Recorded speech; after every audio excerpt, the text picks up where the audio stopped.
ha per luogo Parigi nell'anno del Signore 1482, storia d'amore e di passione. E noi gli artisti senza nome della scultura e della rima la faremo rivivere da oggi all'avvenire.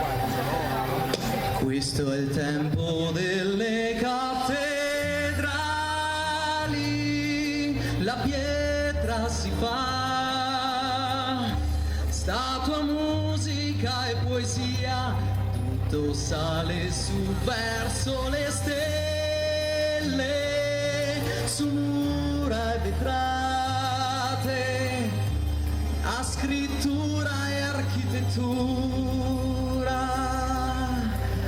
Tante pietre e tanti giorni, con le passioni secolari, l'uomo ha elevato le sue torri, con le sue mani popolari, con la musica e le parole, ha cantato cos'è l'amore e come vola un ideale nei cieli del domani.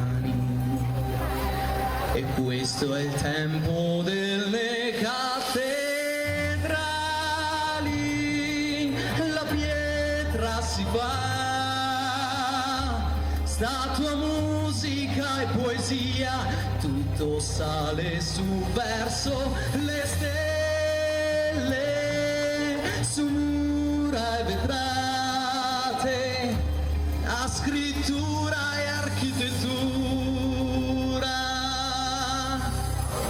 In questo tempo delle cattedrali, la pietra si fa,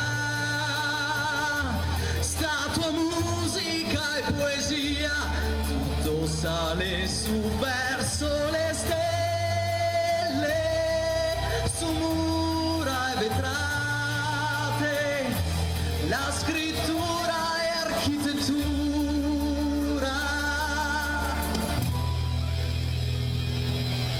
Crolla il tempo